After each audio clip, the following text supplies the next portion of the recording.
Bonjour, nous voilà fin 2024 et donc les fins d'année, vous le savez, sont des périodes propices au bilan. Et je vais faire le bilan au nom de Soigner l'Habitat de ce que nous avons vécu. Alors, le bilan cette année, il est un petit peu difficile pour tout le monde parce qu'il y a plein d'événements, je vais y revenir. Cependant, il s'est passé beaucoup de choses intéressantes aussi, et c'est notamment le cas chez nous. Et entre autres choses, la fin d'année, c'est aussi la période de Noël. Et cette période de Noël, nous souhaitons, nous faisons des cadeaux, souvent, nous faisons des cadeaux et nous en faisons aux autres et nous en recevons. Et donc, vous aurez la possibilité, à la fin de cette vidéo, de vous faire un cadeau à vous et à votre maison. C'est quelque chose que nous vous proposons. Et donc, mais je ne développe pas, j'y reviendrai à la fin de cette vidéo, mais il faut quand même une note d'espoir, hein, et nous avons des raisons d'avoir des notes d'espoir. Alors, que s'est-il passé en 2024 chez Soigner l'Habitat?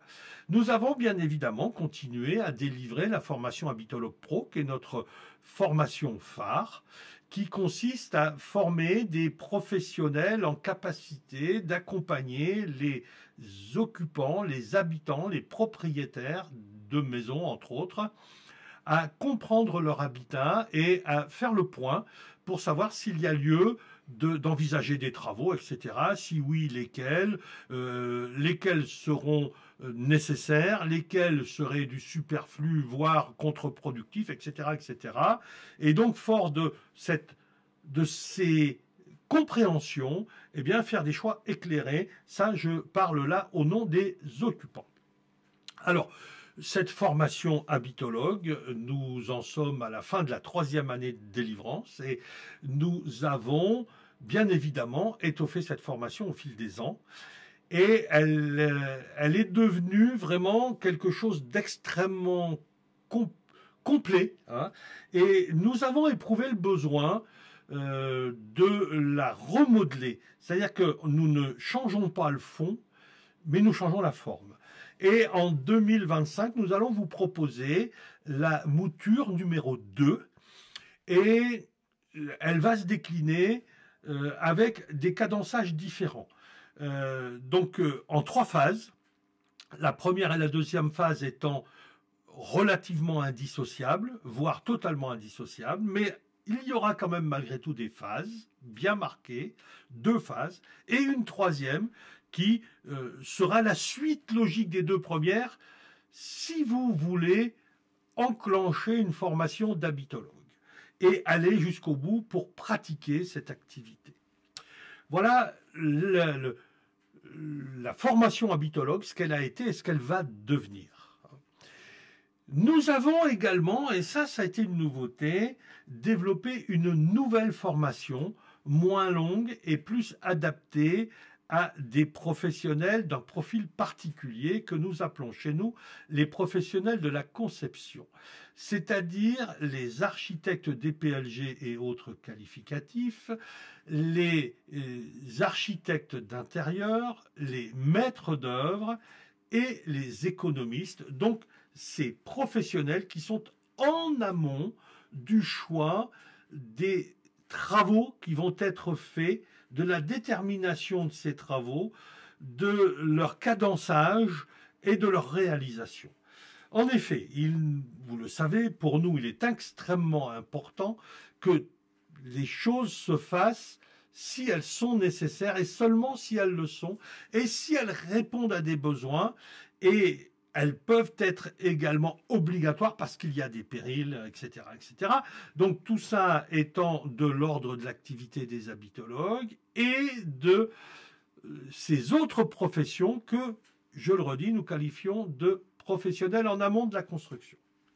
Et donc, ces professionnels-là nous ont fait part lors d'un colloque auquel nous avons participé, colloque d'architectes d'intérieur organisé par une association, une fédération un groupement, je ne sais pas quel nom il faut lui donner, hein, et donc nous avons participé pendant 2 jours, au même titre que d'autres, hein, à l'animation de ce colloque. Et à la fin, le président de l'association qui l'avait organisé est venu nous voir et nous a demandé de développer des cycles de formation spécifiques pour ces professions-là, à savoir, ils ont des contraintes, vous avez des contraintes de planning, de temps, de charge de travail, et donc l'objectif est de rester dans, dans un timing, un déroulé qui soit le mieux possible fait et cadré pour vous. Et donc, ces cycles de formation, ces diverses formations par thème, vont durer chacune un peu plus de 20 heures, donc correspondre totalement au cadre des obligations qui vous sont faites pour certaines et certains de vous maintenir à niveau de connaissances et de compétences via des formations chaque année. Eh bien, celles-ci répondront à ce besoin-là. Et également, dans le cadre de vos activités, nous avons opté pour 6 demi-journées échelonnées sur 6 semaines, donc pendant lesquelles vous vous consacrez vraiment à cette formation-là. Donc c'est beaucoup plus facile à inscrire dans un planning. Nous avons testé cette formation auprès d'un groupe, hein, un groupe école, et donc nous avons fini ce cycle de tests la semaine dernière. Vous voyez, c'est tout récent, hein. Et donc, nous savions ce que nous voulions vous transmettre, mais nous souhaitions avoir confirmation que ça correspondait effectivement à vos attentes et à vos contraintes. Et nous avons eu confirmation que c'était bon. Et donc, fort de la validation de certains de vos pairs, nous allons vous proposer, dès début 2025, la possibilité de vous inscrire à des sessions de formation qui sont programmées sur l'année et qui vous permettront d'anticiper dans votre emploi du temps et dans votre cycle de formation. Nous avons pour le moment un thème que nous avons développé parce que c'est long à développer et nous en avons 4 autres qui sont en cours de développement et que nous vous proposerons au fil de l'année 2025 au fur et à mesure de leur mise au point et de leur préparation, validation. Et donc, ces formations-là, eh bien, vous permettront, je le redis, hein, de répondre à vos obligations de formation en continu, hein, et donc sont prévues pour répondre vraiment aux besoins spécifiques de vos professions, pour répondre et vous permettre d'avoir des compétences complémentaires pour servir encore mieux vos clients que vous avez pu le faire dans le passé. Voilà pour la deuxième formation ou le deuxième cycle de formation que nous proposons aux professionnels. Nous avons également environ 25-30 habitologues qui sont qui sont formés, qui sont habilités et qui peuvent aller en clientèle pour expliquer aux particuliers, voir avec eux, donc comment fonctionne leur habitat, etc. Donc nous nous approchons des 500 élèves. Alors tous ne deviennent pas habitologues, certains sont venus simplement pour acquérir des compétences pour eux-mêmes, d'autres pour avoir des cordes à leur arc en plus dans l'exercice de leur profession actuelle, et donc ceux-là ne sont pas habitologues. Mais pour ceux qui sont devenus habitologues, eh bien, nous participons avec eux à l'organisation du réseau des habitologues. Voilà pour ce qui concerne les professionnels. Et maintenant, je vais vous parler d'un autre sujet, de quelque chose que nous n'avons pas abordé jusqu'à présent, c'est proposer directement aux particuliers de faire une sorte de parcours eux-mêmes que j'appellerais le check-up de la maison. Des check-up, nous en faisons tous pour notre santé, surtout quand on commence à gagner en âge, ce qui est mon cas. Eh bien, on va faire un check-up régulièrement où on a des gens qui nous disent bah, au niveau cardiaque ça va, au niveau vasculaire ça va, au niveau respiratoire ça va. Par contre les articulations, attention, faudrait faire ceci, cela, etc. Donc ça c'est le check-up, c'est faire un bilan préalable pour prendre les bonnes décisions pour éviter d'avoir des pathologies qui se développent et si pathologie il y a, bien les surveiller et si nécessaire, aller un petit peu plus loin pour pouvoir, en rencontrant un spécialiste du secteur, du domaine, de ce qui pose problème chez nous, eh bien, voir avec lui, qui un cardiologue, qui un angiologue, etc., qu'est-ce qu'il serait souhaitable de faire. Et donc, grâce à cela, nous maîtrisons mieux notre santé et nos maisons, nos habitats, eh bien, méritent qu'on s'intéresse à eux. Et donc, ou à elles si on les qualifie de maisons. Et donc, ce que nous avons mis au point et que nous avons testé également auprès de certaines des personnes qui nous suivent depuis longtemps, nous souhaitions tester ce parcours auprès de 100 personnes pour avoir leur retour. Nous nous sommes donc adressés à vous qui avez suivi, certains se reconnaîtront probablement ici, et d'autres peut-être ne regarderont pas cette vidéo, c'est pas grave. Et donc nous en avons eu en fait plus de 150. Et ces bêta-testeurs, comme on les appelle, eh bien, nous ont fait des retours et ont validé que cette idée était bonne et qu'il fallait la pérenniser, qu'il fallait vous la proposer. Et donc, ce parcours, ce check-up de la maison, en quoi consiste-t-il? Eh bien, c'est tout simplement vous-même qui allez vous offrir ce check-up pour faire l'analyse, la pré-analyse peut-être pourrait-on dire, de votre maison pour regarder s'il y a lieu d'aller plus loin. Et donc vous serez seul chez vous, mais accompagné des professionnels que nous sommes, et en l'occurrence de Papy Claude, que vous connaissez maintenant. Et donc c'est tout un parcours, 6 heures de vidéo, qui vous permettront de faire le tour de votre habitat, depuis l'extérieur vers l'intérieur. On commence par le terrain, etc. On voit toutes les facettes et vous aurez de quoi noter. Et donc, à la fin, eh bien, vous pourrez vous faire votre premier pré-bilan et dire, bon, finalement, ça va pas si mal, j'ai pas forcément de faire besoin de grand-chose chez moi, tout va bien, ou ah, ça, il serait peut-être bien que... Et donc, si vous avez des questions, eh bien, vous pourrez faire appel aux habitologues via, dans un premier temps, peut-être tout simplement une consultation en distanciel, et puis, si besoin, une consultation en présentiel, et puis peut-être qu'il n'y aura pas de besoin. Et je vous le souhaite. On souhaite tous, quand on va faire notre check-up, que finalement on nous dise tout va bien. C'est parfait. Mais si tout va pas bien, c'est bien de pouvoir prendre des dispositions en amont des grosses pathologies. Et donc, vers quoi et comment orientons-nous cette analyse? Eh bien, plutôt que faire comme beaucoup de gens qui vous appellent, vous sollicitent et vous proposent des solutions lourdes et où on dit faites un maximum, vous aurez du bénéfice, eh bien nous disons que peut-être est-il plus important ou plus pertinent de commencer par le petit pour voir si on a besoin d'aller jusqu'au gros.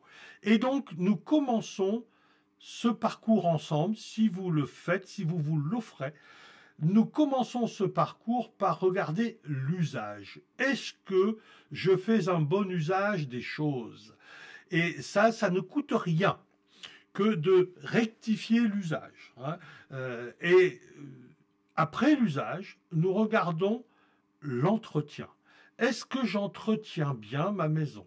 Est-ce que je fais, parce qu'entretenir, ça n'est pas que peindre les fenêtres ou les volets tous les 2 ans ou tous les ans. Non, ça va beaucoup plus loin que ça. Et les volets, c'est surtout esthétique, mais il y a des fois où l'entretien, il est plus qu'esthétique, il va jouer sur la pérennité de l'ouvrage.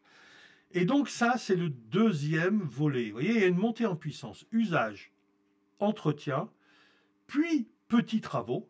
Peut-être qu'en faisant des petits travaux, je pourrais améliorer. Hein.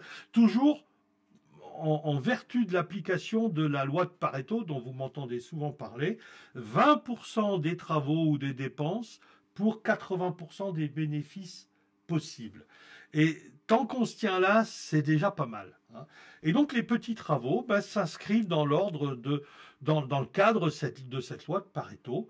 Les petits travaux, ça peut être, par exemple, au lieu de changer la porte d'entrée, qui peut-être serait la solution idéale, dans un premier temps, si la porte ancienne n'est plus complètement étanche, est-ce que, je vous donne un exemple, hein, est-ce que mettre un rideau derrière pour l'hiver, qu'on va enlever l'été parce qu'on n'a pas besoin de ça, eh bien, ne serait pas déjà un bon moyen, à moindre frais, d'améliorer les choses. Et si on voit que ça améliore, se dire, ah ben finalement, je vais faire mieux que le rideau, l'année prochaine, je changerai ma porte. Mais au moins, on sait que, parce que changer une porte d'entrée, on est souvent tenté, mais parfois on recule, hein, parce que c'est une enveloppe relativement lourde. Il n'y a pas que la porte qui est lourde, il y a la facture aussi. Hein. À juste titre, hein. C'est pas que les artisans se gavent, non, non, non, pas du tout. Hein. Mais c'est que, voilà, c'est beaucoup de travail que de faire une porte d'entrée, c'est complexe. Hein. Et donc, une fois que vous savez qu'il y a un gain, là, vous pouvez vous dire, oui, je ferai la dépense. Voilà, c'est cette approche-là. Hein. Et puisque je viens de parler de gros travaux, je mets le changement d'une porte d'entrée dans le cadre des gros travaux, eh bien, après la vérification de l'usage, de l'entretien et l'application des petits travaux, eh bien, on regarde s'il faut passer aux gros travaux. Et on le fait dans ce sens-là, et là, on verra beaucoup mieux la pertinence des choses. Et ce petit parcours-là, ce check-up, eh bien, vous pouvez vous l'offrir et l'offrir à votre maison, et vous aurez tout bénéfice à le suivre. Et donc, ça, c'est le check-up de la maison pour les particuliers. Voilà en ce qui concerne les formation ou accompagnement. Et maintenant, pour 2025, je vais faire part d'une idée que nous avons et que nous mettons en place. C'est en train de se construire. Alors, il y a un petit moment qu'on y travaille, on n'en avait pas parlé. Et là, eh bien, à un moment donné, il faut sortir du bois. Hein. Et donc, c'est ce que nous appelons chez nous le club. Alors, pourquoi le club? Le club, ça sous-entend un groupement de personnes qui se cooptent ou qui se connaissent, qui fréquentent, qui ont les mêmes habitudes, etc., etc. Et donc, ce club, nous souhaitons le proposer à tous les professionnels qui connaissent l'approche, l'environnement, la philosophie de soigner l'habitat. Parce que c'est entre gens qui répondent à une même philosophie qu'on peut le mieux avancer. Et donc, il fallait un moyen de connaître, de savoir si ceux qui feront partie du club connaissent à minima la philosophie de soigner l'habitat. Et pour ça, il nous est apparu que le mieux était que le club ne soit ouvert qu'à ceux qui ont suivi au moins une formation chez Soigner l'Habitat. Et donc, ça sera Habitologue Pro ou le cycle de formation que nous avons développé à destination des professionnels et dont je viens de vous parler.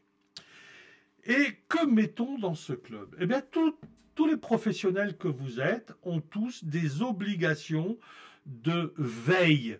La veille administrative, la veille réglementaire, la veille technologique. Il faut se tenir au courant de ce qui sort, des nouveaux produits, des nouvelles applications, des nouveaux systèmes. Est-ce qu'ils répondent oui ou non aux aspirations et aux besoins? Est-ce qu'ils ne génèrent pas des effets secondaires qui ne sont bien évidemment pas forcément annoncés par ceux qui vont nous les vendre, etc., etc. Eh bien, cette veille technologique, nous allons l'assurer, en tout cas en assurer une. Peut-être qu'elle ne sera pas suffisante pour vous, mais en tout cas, ce qu'on aura assuré, c'est autant de temps que vous aurez en moins à consacrer, vous, à titre personnel, pour votre culture personnelle. Et donc, ce temps gagné, eh bien, vous pourrez soit en profiter pour vaquer à des occupations qui vous sont chères et qui ne seront peut-être pas d'ordre professionnel, ou pour avoir plus de temps à profit pour vos clients. Et donc les satisfaire encore mieux. Nous allons assurer également une veille réglementaire. Vos professions font partie de ce qu'on appelle les professions réglementées. Et en France, on adore les règlements, c'est pas moi qui vais vous l'apprendre, vous le savez. Alors on les suit pas. Chacun prend ses responsabilités vis-à-vis des règlements.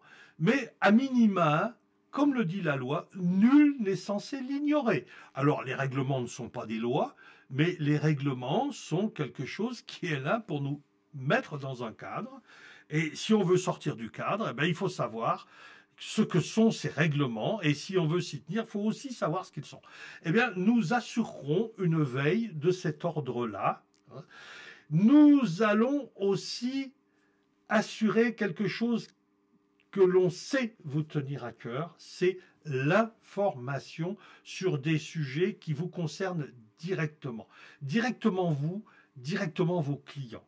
Et donc ça, nous allons faire un cycle, enfin pas un cycle, non, nous mettons au point, et les premières sont déjà en cours d'organisation. La toute première réunion que nous allons proposer, alors c'est ce qu'on appelle, selon le nom qu'on veut lui donner, une masterclass, une visioconférence, etc. On peut lui donner plein de noms. C'est avoir un spécialiste, un professionnel d'un domaine qui vient nous expliquer en quoi consiste son activité et quels sont les intérêts à bien pratiquer, bien opérer dans tel ou tel domaine, etc. Et donc, ces professionnels-là, eh bien, viendront dans un premier temps une fois tous les 2 mois, parce que il faut une montée en puissance et ça sert à rien de vouloir mettre la barre trop haut et de ne pas pouvoir s'y tenir. Donc, au moins pour le premier semestre, ça sera une fois tous les 2 mois une masterclass et une fois tous les 2 mois cette sorte de newsletter dont je vous ai fait part. Et donc, ces professionnels, le premier qui viendra nous parler de l'incidence de plein de petites choses sur le bâtiment. C'est quelqu'un qui est très transverse dans ses approches. Son nom, certains d'entre vous le connaissent, c'est Christophe Bossir. Et donc, il a déjà été interviewé dans le cadre de Batimat, et vous verrez, c'est quelqu'un que l'on gagne beaucoup à connaître et à découvrir. Le deuxième sera un ORL pneumologue qui viendra nous expliquer les relations possibles entre la qualité de l'air intérieur et les maladies des voies respiratoires.